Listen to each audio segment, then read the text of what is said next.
आज 25 जुलाई world IVF day है, यानी कि वर्ल्ड का टेस्ट ट्यूब बेबी डे है। इस टेस्ट ट्यूब बेबी डे मनाने की वजह यह है कि दुनिया में सबसे पहला जो टेस्ट ट्यूब बेबी हुआ था लुइस ब्राउन, वो मैनचेस्टर यूके में एग्जैक्ट 25 जुलाई 1977 में हो गया था और उसी की याद में हम वर्ल्ड आईवीएफ डे मनाते हैं। और जैसे ही दुनिया में फर्स्ट आईवीएफ बेबी हो गया तो मेरा इंडिया भी कुछ कम नहीं था, मेरा भारत भी महान है।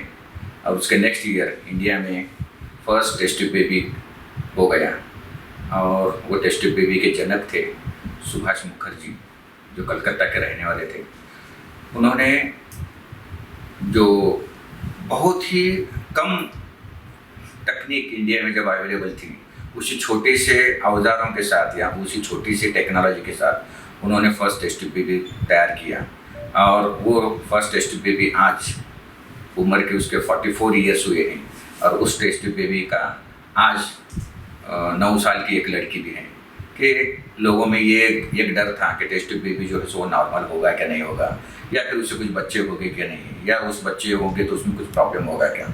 ये हर चीज़ का सवाल वक्त ने दे दिया है और आज टेस्ट ट्यूब बेबी इंडिया में हर शहर में हो चुका है। हर शहर में टेस्ट ट्यूब बेबी के क्लिनिक शुरू हैं, आईवीएफ सेंटर शुरू हैं और नियर अबाउट इंडिया में अभी 25% पॉपुलेशन इनफर्टिलिटी से परेशान है। और ये एक बड़ा आविष्कार था आईवीएफ, जिसकी वजह से नियर अबाउट 1/4 पॉपुलेशन की जो उम्मीद जो खो चुके थे बच्चा होने के बारे में, तो इस आईवीएफ की वजह से आज वो हंसी खुशी माता पिता बन गए हैं। What they tell me is that they were desperate from a social angle, from a personal angle, to get a child, and nothing was working. And they said one might as well give this a try. They are saying it's improbable, but so is tying a thread to a tree. It's as improbable as that, you know. So I think they were quite forward-looking from that angle to give science a chance, rather than to just leave it on belief that, you know, I am not destined to have a child. And I think that I get from my mom. She doesn't believe. She believes in destiny, but she doesn't believe that we're helpless against it. So I think that really helped. And then they went to this doctor and they were going through whatever treatments and everything. And the doctor was very, very clear as to what he had told them. Though he had said that, you know, experimentatively, theoretically, he could do many things. Like, you know, once the embryo was formed, he could even make the child outside the womb of the mother. It's something as fantastic as that. But he also equally said that, look, it's a chance. You know, if your child is deformed or if something happens, I don't know. I am still willing to take this chance. And I think that openness really helped because both of them were taking that leap of faith together. And neither was doing it for each other. You know, the great part of this partnership, if I can call it that, was that they both had faith, they both had belief in each other, and there was openness and trust. So it wasn't like, you know, मैंने तुम पे एहसान किया या फिर, you know, मेरे मालिक हो तुम, you know, kind of thing. They trusted the doctor completely to do his job, and the doctor trusted my mom to do her job. I think that, you know, whatever he requested of her in terms of diet or injections or whatever else, I think that worked. So that's what it was that that brought them together and go through this procedure, and they did it with hope. They didn't do it with surety, for sure. फिर ये test tube baby का सफ़र जहाँ से शुरू हो गया, फिर वहाँ से जो शुरुआत के पीरियड में प्रीमेटिव स्टेज में था, क्लोमिफेन साइट्रेट, फिर इंजेक्टेबल गोनेडोट्रोपिन्स, करते करते embryo cryo preservation, egg donation, और 1992 में फर्स्ट टाइम इक्सी का शोध लग गया है। और इक्सी से तो इतना बड़ा रिवोल्यूशन हो गया, जैसा कि एक भी अगर शुक्रजंतु मिलता है, एक भी शुक्रजंतु मिलता है, अगर शुक्रजंतु नहीं भी मिलता है तो हम उसे टीसा करके एक भी अगर शुक्रजंतु निकाल सकते हैं और हम उसको उसका असली बाप की पहचान दे सकते हैं। और इस तरह ये टेस्ट ट्यूब बेबी का सफ़र चलता गया और आज नियर अबाउट 25% जो इनफर्टिलिटी के पेशेंट हैं उनके लिए ये आईवीएफ एक वरदान बन गए हैं, जो कि एक ज़माने में शाप की तरह इसको देखा जाता था। टेस्ट ट्यूब बेबी इंडिया में आ तो गया, लेकिन लोगों का एक्सेप्टेंस शुरुआत के दौर में उतना अच्छा नहीं रहा, क्योंकि उसके बारे में बहुत सारे गलत फहमियाँ थी। जैसा कि कुछ गलत फहमियाँ मैं बता देता हूँ कि टेस्ट ट्यूब बेबी का बच्चा जो रहता है ये आर्टिफिशियल बच्चा रहने की वजह से वो वीक रहता है। फिर सिर्फ वीक ही नहीं रहता, वो मानसिक रीत्या भी, जैसा कि साइकोलॉजिकली वो वीक रहता है, ऐसा लोगों का अभी तक भी है, गैर समझ है। हम इसके लिए हमने एक शिविर लिए थे, कैंप, जिसके अंदर हमने बच्चों का आईक्यू लिए थे।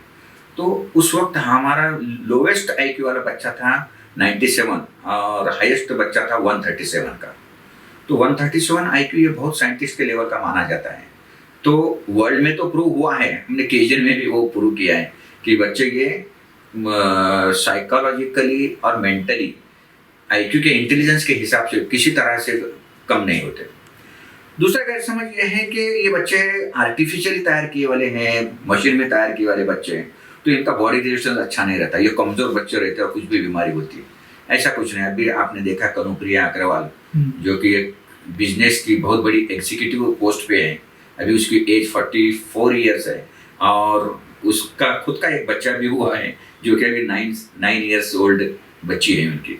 बोलने का मतलब ये भी सिद्ध हो गया, ये प्रूव हो गया कि ये बच्चे अपने नॉर्मल बच्चों जैसे ही बच्चे रहते हैं, इसमें कुछ मेंटल प्रॉब्लम नहीं रहता है या कुछ फिजिकल नहीं रहता। या और एक गैर समझ ये था कि इन माँ बाप को जैसा बच्चे होने में डिफिकल्टी थी, वैसे टेस्ट ट्यूब बेबी के बच्चों को भी बच्चा होने में डिफिकल्टी आएगी, ऐसा कुछ नहीं है। अब जैसा कि इसे कनुप्रिया अग्रवाल को अभी उसका खुद का बच्चा नॉर्मली हुआ है, वो टेस्ट ट्यूब बेबी से नहीं हुआ है, वो नॉर्मल 9 साल की लड़की है अभी उसे। तो ऐसे कुछ बहुत सारे गैर समझ है। दूसरी गैर समझ ये है कि ये आर्टिफिशियल है, लैब में बनाते हैं और इसकी वजह से बहुत खर्चे वाला है, ये अमीरों का इलाज है, गरीब लोग अफोर्ड नहीं कर सकते, ऐसा जरूरी नहीं है। ट्रीटमेंट में बहुत सारे ऑप्शंस हैं, कुछ एगोनिस्ट साइकिल है, कुछ एंटागोनिस्ट साइकिल है, कुछ होम डोनेशन है, कुछ एम्ब्रियो डोनेशन है, जिसके डिफरेंट टाइप्स हैं और डिफरेंट कैटेगरी के लोगों को जो कम पैसों में भी हम टेस्ट बेबी कर सकते हैं। तो ऐसे बहुत सारे हर्डल्स हैं। अब सबसे बड़ा हर्डल तो ये था कि बहुत सारे लोगों का, अभी भी मैंने जब लातूर में जब मैंने शुरू किया, बॉम्बे से आया जेजे हॉस्पिटल से जब मैंने आईवीएफ शुरू किया, तो फर्स्ट टाइम ऐसा चल रहा था कि हम इस हॉस्पिटल को नाम टेस्ट ट्यूब बेबी हॉस्पिटल दें या न दें। तो डॉक्टर रजिया का ये कहना था कि हम टेस्ट ट्यूब बेबी नाम देंगे। लेकिन जब मुझको भी ये डर लग रहा था कि टेस्ट ट्यूब बेबी बोलते, यहाँ के लोग ये समझ रहे थे कि टेस्ट ट्यूब बेबी बोले तो अपना बच्चा नहीं है, किसी दूसरे का बच्चा होता है, ये अपना हेरिडिटरी, इसमें इसका डीएनए अपना नहीं है, यहाँ तक लोगों का गलत फहमी है। और इसकी वजह से डॉक्टर जिया का ये कहना था कि अगर हम टेस्ट ट्यूब बेबी नाम देंगे तो हमारे तरफ पेशेंट नहीं आएंगे। तो मैंने तो ये कहा कि अगर साइंस के बारे में अगर लोगों को समझाना है तो कोई ना कोई स्टार्ट करना पड़ेगा। और हमने क्या किया, फिर जितने प्रोमिनेंट प्लेसेस हैं वहाँ पे हमने पोस्टर लगाने शुरू किए और पोस्टर के जरिए टेस्ट ट्यूब बेबी, मराठी में लिखे थे टेस्ट ट्यूब बेबी हे स्वतःचं नॉर्मल आणि अनुवांशिक बाळ असतं। तो हमने ये मैसेज पूरे गांव तक फैलाया और उसकी वजह से आज हमारे पास पेशेंट टेस्ट ट्यूब बेबी के बारे में अभी डाउट नहीं लेते। और मैं उनको ये समझा देता हूँ कि अगर आपको डाउट आया तो आप डीएनए टेस्ट कर सकते हैं और इसकी पैटर्निटी, जैसा कि माँ बाप कौन है ये आप उसका पता लगा सकते हैं डीएनए टेस्ट के जरिए। इसका एक फायदा भी हुआ, एक टोटा भी हुआ। इसमें क्या हो गया कि टेस्ट ट्यूब बेबी वो तो अगर कहीं पे भी बच्चा नहीं हुआ तो डॉक्टर आमिर के पास बच्चा होता ही है, उनके पास टेस्ट ट्यूब बेबी है, मेरी ऐसी एक पब्लिसिटी हो गई। लेकिन उसका डिसएडवांटेज ये एक हो गया कि पेशेंट टेस्ट ट्यूब बेबी के लिए हमारे पास आते लेकिन डिलीवरी के लिए नहीं आते थे। तो जैसे ही टेस्ट ट्यूब बेबी हो गया और 2-3 महीने ट्रीटमेंट लिए, फिर उसके बाद वो रिस्पेक्टिव अपने डॉक्टर के पास जाते थे। और दूसरी बात ये भी है कि मेरे पेशेंट जो महाराष्ट्र में से आंध्रा, यहाँ तक के कुछ कश्मीर के, कुछ फॉरेन के भी पेशेंट थे।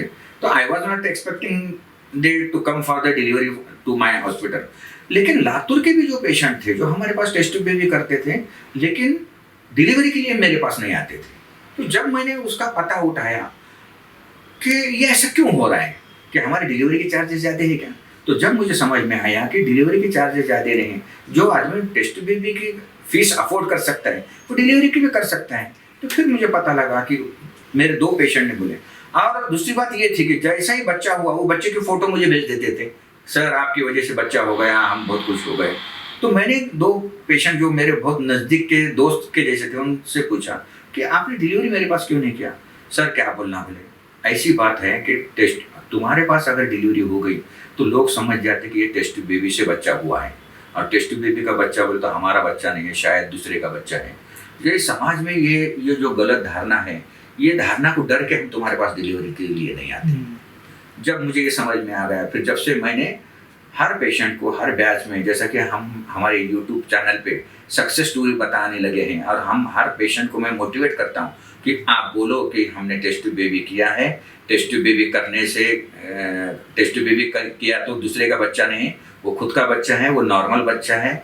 और अब कहीं जाके रजिया के ये जो भी कोशिशें थे उसे उस मेहनत का फल अब मिलने लगा है, अब लोग एक्सेप्ट करने लगे हैं। और हमारा आईवीएफ हॉस्पिटल तो अच्छा चल ही रहा है, लेकिन समाज में आईवीएफ के बारे में जागृति हो रही है, ये देखकर मुझे बहुत अच्छा लगा। जैसे कि for example first IVF baby ने भी उसके उम्र के 18 साल तक उनके घर के लोगों के प्रेशर की वजह से उन्होंने आइडेंटिटी उनकी डिक्लेयर नहीं की थी। हालांकि डॉक्टर से वो मिलते थे, लेकिन आइडेंटिटी ओपनली। लेकिन जब वो 18 ईयर्स की हो गई, अभी की जो जनरेशन है वो यंग जनरेशन है, वो साइंस को मानती है, ऐसी चीज़ें सामाजिक जो गलतफहमियों को नहीं मानती, तो वो कनुप्रिया अग्रवाल खुद होके ओपनली, मैं जिस कॉन्फ्रेंस में कलकत्ता में गई थी वो ओपनली आके सबके सामने बोली थी कि yes I am the first test tube baby of the India. और दूसरी बात ये है कि इंडिया में इंटेलिजेंसी कम है ऐसा नहीं है, लेकिन इंटेलिजेंसी के साथ साथ अपना जो लिटरेसी रेट भी बहुत कम है। कुछ लोग बहुत इंटेलिजेंट है, उसके साथ साथ इलिटरेसी भी बहुत है, और हमारे समाज में इलिटरेट लोग जो हैं उनका समाज प्रबोधन करना बहुत ज़रूरी है।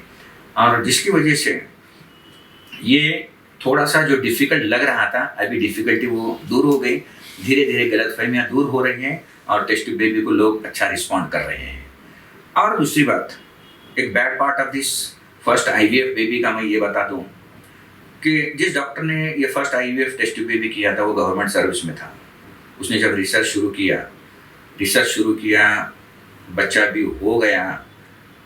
इसमें खुशी मनाने के बजाय उस वक्त गवर्नमेंट सर्विस में रहने की वजह से गवर्नमेंट ने उनको इंटरनेशनली के पेपर प्रेजेंट करने नहीं दिया, पर वक्त पे परमिशन नहीं मिली, वजह कुछ भी होगी, लेकिन वक्त पे वो नहीं मिली, तो उनको रिकॉग्निशन के मरने के बाद मिला। इस डॉक्टर को ये फर्स्ट टेस्ट ट्यूब बेबी जिसने इन्वेंट किया उसका ये रिकॉग्निशन उनके मरने के बाद मिला। और उनके मरने के बाद जब ये रिकॉग्निशन मिला, इसके ऊपर ही एक फिल्म आई है, एक डॉक्टर की मौत, जिसमें पंकज कपूर ने बहुत अच्छा रोल अदा किया है। आप उस पिक्चर को देख लो तो उस डॉक्टर की जो जितनी तारीफ होनी चाहिए थी उतनी तारीफ नहीं हो गई। और बैड लक के लिए वो उस डॉक्टर ने, सुभाष मुखर्जी ने 1981 में सुसाइड किया था। और सुसाइड के अंदर उसने ये नोट लिखा था कि मुझे इतना सताया गया कि मैं हार्ट अटैक आके मरने के बजाय मैं खुद सुसाइड कर रहा। तो बोलने का मतलब समाज कोई भी बात जल्दी एक्सेप्ट नहीं करता है, लेकिन साइंस ने अपने एफर्ट्स जारी रखने चाहिए। जैसा कि गैलीलियो ने पहले बोला था कि दुनिया गोल है, तो गैलीलियो को फांसी दे दिए थे लोगों ने। तो इसका मतलब ये नहीं कि हम साइंस को छोड़ दें, साइंस के तरीके से। और आज इस साइंस की वजह से 25% पॉपुलेशन जो इनफर्टाइल है उनको बच्चा होने की उम्मीद ये जाग गई है। और इंशाल्लाह हम आईवीएफ में ऐसा ही योगदान देते रहेंगे। और हमारा तो ब्रीद वाक्य है, वंदत्वा करो मातृत्वा करे, that means from infertility to parenthood.